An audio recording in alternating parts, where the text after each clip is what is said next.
my baby, my Valentine, yeah. Boy, now you done making my temperature rise. If you leave me, I go die, I swear. You are like the oxygen I need. Hi, my name is Noni Madikela. Welcome to the Noni M podcast. Thank you so much for supporting my channel. I really appreciate you guys doing that.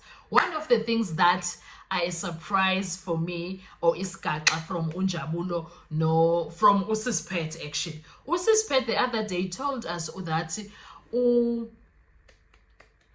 Umboto, Mhlanganelwa Mboto, do you remember him? The guy that took the confession of accused number 1? Yes, him.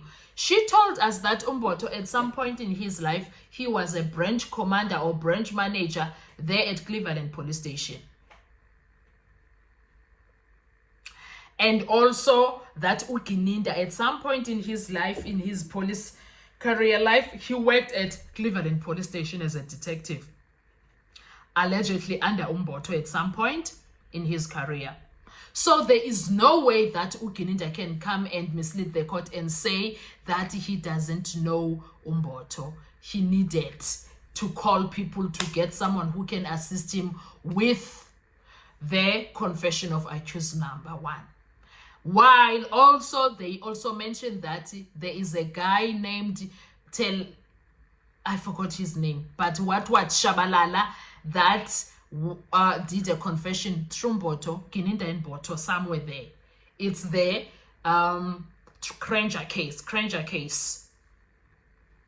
So there is no way that these two don't know each other.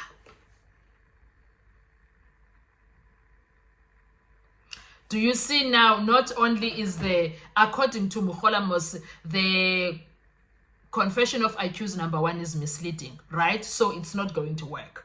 Because those people, the other one was in jail at the time and the other one was dead, if I got that correctly. But there was an arrest or death, something between those two. So he gave names that were wrong. Now, if that is the case, then also that confession is out of the window. Now, the other thing that is quite interesting is that if Umboto worked at Cleveland Police Station, and at some point also, if Ukininda also worked under Umboto at Cleveland Police Station, and then Cleveland Police Station has the firearm that accused number 3 was arrested under or for in 2015. Are you following, guys? Mboto was working in Cleveland Police Station, I suppose they about 2015. Accused number 3 was arrested in Cleveland Police Station, under Cleveland Police Station, and then the test bullet led to a crime that happened in Alexander. And then Ukininda was also a detective at some point in his career.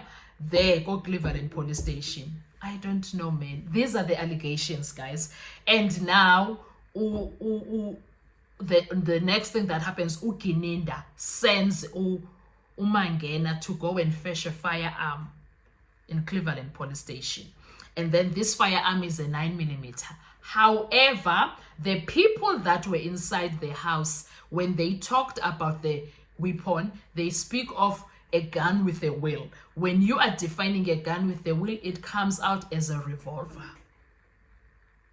But now Kininda wants us to believe that the firearm that shot and killed Senzo Meyiwa is a revolver, and is a 9mm, whereas the entire time there was mention of a revolver. Kelly Kumalo mentioned a revolver.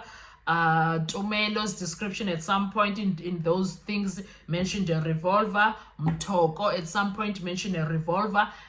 Longwe mentioned a revolver. Now, if 4 people from the 6 were mentioning that in their statements, guys, come on. Guys, come on. Are we not being made Popeyes? Are we not being made Popeye or Popeye City as a country, as the citizens of South Africa? City of Popeye.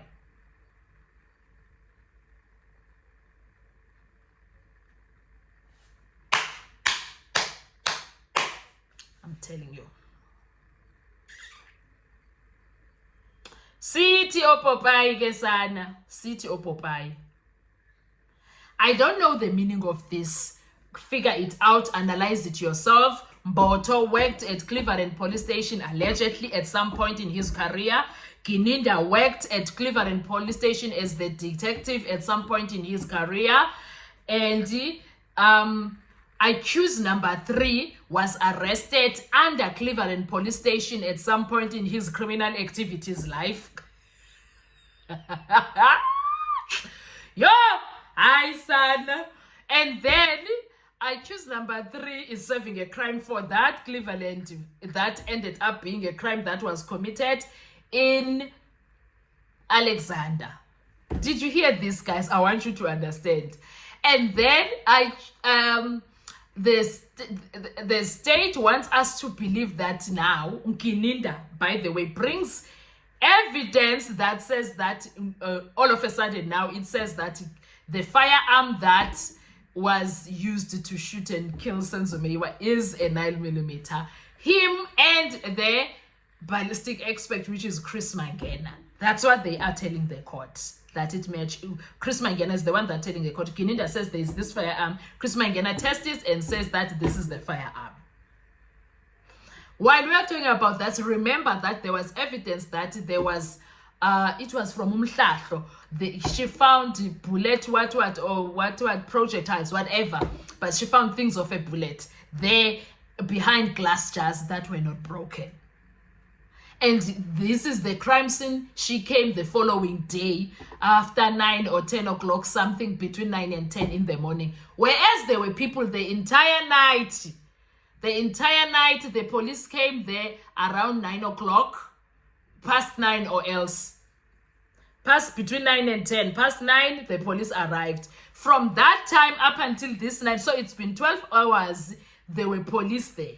People doing up and down. They never saw those projectiles behind those glass jars that were not broken. They did not see them.